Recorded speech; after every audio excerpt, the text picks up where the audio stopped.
What's going on, guys? Unknown Player here, and today we're going to be doing another roundup of information about Warmind, as it's about a day away depending on when you're watching this. As usual, I've gone through various places of the internet, so videos, streams, forums, trailers, blog posts, all those kind of places, and I've got a bunch of info collected that you may have missed, which should be pretty interesting and also pretty useful for you guys. So we're going to go through all the intricate details that you need to know about preloading the expansion, so the patch update, the timing, the size, also the requirements and maintenance, all that kind of stuff. Basically everything you need to know about when and where and what you need to do in order to play the expansion as soon as possible. There's also a pretty interesting new exotic which is getting a lot of flack for being simply trash, but I wanted to take a closer look at that. Also wanted to touch on how Bungie are bringing a lot of RNG loot drops as kind of endgame systems, which is pretty interesting. Obviously some people like that, some people won't. There's also a secret hand cannon which has a special way of obtaining it, and also another look at the sleeper simulant, and finally some notes you should know before the DLC and season 3 launches in regards to disappearing loot, and things you should know before the DLC actually comes out, because some things of course are going to go away. So you guys know the deal, a lot to get through inside this video. I hope you will enjoy it. Of course, if you do, don't forget to drop a like rating down below, and let's jump into it. So let's begin talking about the preload, the maintenance, download sizes, patches, all those kind of things which are normally very complicated and messy, but I've tried to condense it and summarize it in a very easy to understand way. So the DLC itself and the servers are going to go live at 11 AM Pacific or 7 PM here in the UK. Now 5 hours before that, the game is going to be down for maintenance and obviously unplayable. The servers won't be live, so that is going to be 6 AM Pacific or 2 PM UK time. And the preload for the DLC or the patch is going to go live 4 hours before this, so 7 AM Pacific or 3 PM here in the UK. Now the size of the main kind of patch update itself should be around 8 gigabytes. So Bungie put out a list of how big Destiny 2 is going to be on all our platforms with the DLC and updates installed. So obviously right now, if you look at your file of Destiny 2 on any platform, it's going to be around 40 gigabytes. And then with this new update, with the new patch, it's going to be around 50 gigabytes. Obviously you need a bit more than that, but that's going to be roughly the size of this stuff. It's just going to be the latest update, 1.2.0.1, and that is going to be it basically. If you see that, 1.201, that is it. And it's kind of like everyone downloads that and everyone has the DLC, but only the people that paid for it can obviously access and play it. It is also worth noting you can buy and play Warmind as a standalone item. So obviously if you have the season pass, it's better value technically, but you don't need DLC 1 Curse of Osiris to play DLC 2 Warmind. I know some of you might have seen the reviews for Curse of Osiris and just skip the expansion and just not bought it. That's totally fine. You don't need that to play Warmind, which is cool to know. So hopefully that was a useful summary for you guys. I tried to collect all the details I could, and hopefully that kind of made sense. Of course, if you have any more questions, then leave them down below in the comments. So moving on, I want to draw your attention to a few interesting weapons that I found inside snapshots of images and also inside trailers. Now the first thing is our second look at the sleeper simulant, which of course is returning. We pretty much know that as a fact because of this screenshot right here. I feel like most people are in agreement this is definitely the sleeper, but in case you had any doubt, this is no doubt the sleeper again. You can see it clear as day. It's also the same warlock holding it. Of course, these press shots all have the same character. So the Titan is always holding that Anabray weapon, the same weapon he's holding in this shot, and the same weapon in this shot as well, and the same warlock in the past shot was holding the sleeper, and again in this shot he is also holding the same sleeper. Now in the same screenshot, if you pan over, you can see a very strange weapon on the hunter's back, which seems to be a heavy weapon. And I'm not exactly sure what this weapon is, to be honest. It's very, very weird looking, and honestly it looks very Fallen to me. It's almost similar to the Queenbreaker's bow or like a Lord of Wolves, kind of the Fallen style of weapons. It does kind of look like a sword, so it may be that, but it also does look very short to be a sword. So honestly I don't know what this thing is. The reason I'm not too sure if it's a sword is because it does kind of look like it has a stock and like a trigger and a place to hold the weapon at the back. So again, your best guess is as good as mine. And also of course, based off the shape of it, it does look very exotic. Like you won't see a legendary looking like this, so I'm pretty sure this will be an exotic. But also the fact that all 3 guardians here are using secret special exotics. So the warlock is holding the sleeper simulant, which of course is a secret kind of special exotic obtained through a quest or something different. The Titan has an Abrase exotic, which again is very unique. It's not earned through engrams, it's earned through some special source, maybe a quest. So just for continuity, it would make sense for them to give this hunter another unique special exotic. So that's just my guess. Let me know what you guys think, but I feel like it's some kind of special exotic weapon. So next up, let's talk about the new exotic called Polaris Lance. Now this was shown off in a trailer and also in the PlayStation gameplay. It's not a PlayStation exclusive, but it is of course the Anabray weapon. But as you pretty much speculated, it is going to be an exotic. It is an energy scout rifle and also does do solar damage. Now in terms of the archetype, it is a high damage and low rate of fire archetype, which technically is the worst archetype archetype of scout in the game. They are really bad. So let's talk about what this weapon does, the perks, and how it actually performs, because so far, pretty much most of the internet has made up their mind that it's going to be trash because it doesn't look that great. And to be fair, the gameplay Bungie have shown us some kind of previewed of it doesn't make it look fantastic either. So we're going to have to wait and see. I'm not saying the weapon's going to be great, but there are some pretty interesting details if you look closer at the weapon. So essentially, when you land 4 headshots in a row,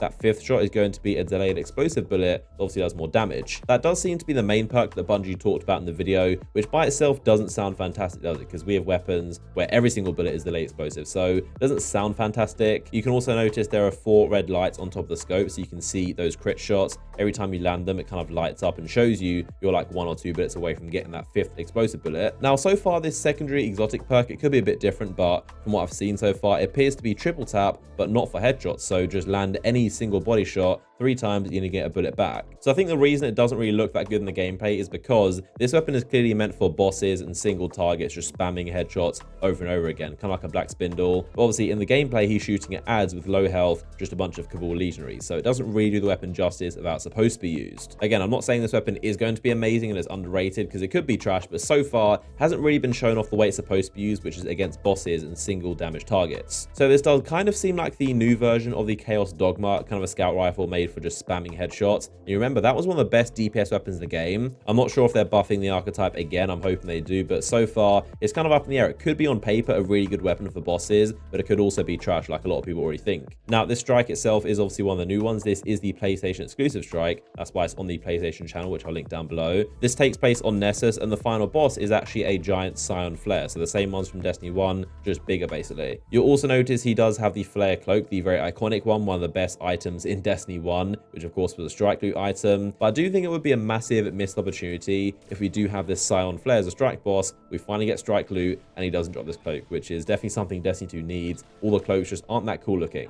At the same time, the strike is also PlayStation exclusive, so that might be unfair on Xbox players or PC players that just simply can't get one of the best cloaks in the game. So honestly, I'm not sure. I can't really see them having a cool weapon as a strike reward. It would make sense to have a cosmetic item, but maybe they'll just have no reward as well, just like the Lake of Shadows. But either way, I think every hunter's got their fingers crossed that hopefully this cloak is available, but I guess we'll have to wait and see. So next up, we're going to talk about how RNG is going to be a pretty big part in one of the main endgame activities and how you get the loot rewards. So this, of course, is the Escalation Protocol mode, which is pretty much the new and improved version of Archon's Forge or Courts of Oryx. And you grind it over and over again. There are bosses, there are unique loot rewards. So we've seen quite a few of the weapons. There is a sniper rifle, a shotgun, and also an SMG. Now, these 3 weapons, which I'll talk about more in a second, are actually earned specifically from bosses. So these are boss rewards from each week. But you may have actually noticed there is another one of these Icolos weapons. This one is the Icolos HC, obviously the hand cannon, which is in the energy slot. So you're probably wondering, where do you get this weapon from if it's not from the Escalation Protocol bosses? So one of the Bungie developers called Daniel Out was actually replying to people about Escalation Protocol, and someone asked him, what about the hand cannon? Where is it obtained from? And he said it's not obtained from Protocol bosses, so he doesn't want to spoil it for everyone, but there's some kind of secret thing, I guess, maybe a quest, maybe some kind of special achievement you get, and it's kind of cool to know there's going to be some more kind of things for us to discover. So Escalation Protocol is going to have a rotation of bosses pretty much identical to Court of Oryx. So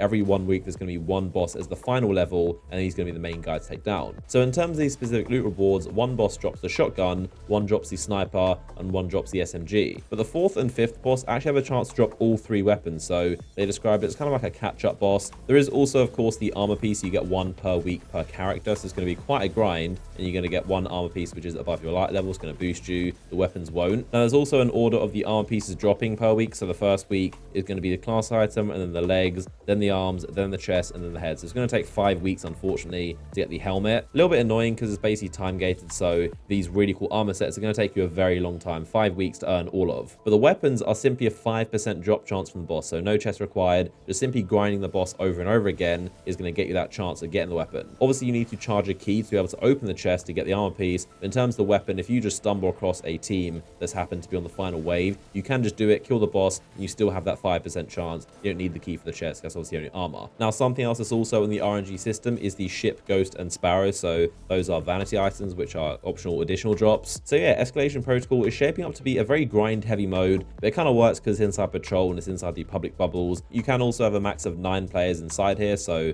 obviously 3-person max patrol fire team, but you can link up with 2 other random fire teams and be match made with them. You could have 9 players in one one bubble. Obviously, you don't need 9 people to beat it. It's not that difficult. You can do it with probably 3 or 6, depending on how good you are, but obviously 9 players is going to make it a lot easier. Now, I also wanted to remind you that, of course, with Season 3 and with the weekly reset and with the DLC, a lot of stuff is going to disappear. So as far as we know, going off what Bungie have said so far, and obviously Season 1 and Season 2, everything inside Eververse, everything inside these illuminated engrams is going to vanish and never be obtainable again. Also, of course, the Vex-themed armor and the ghost shells, the Sparrow ships, that kind of stuff. Bungie weren't exactly clear, but they did kind of imply that you shouldn't be losing any tokens. Also, let me know down below in the comments if you guys still have your Faction Rally tokens. I personally lost all mine. I had like 500, but they're all gone. But obviously, Faction Rally isn't coming back until, I believe, summer. So let me know down below if that happened to you, or if it's just me. Now, Bungie also said if you save milestones, they're very likely to disappear as well. So, of course, make sure you have those turned in if you don't already. Obviously, saving up engrams, the classic trick, that isn't going to work, so you're not going to get new stuff, but it's not exactly worth opening them now. So I wouldn't really bother opening them.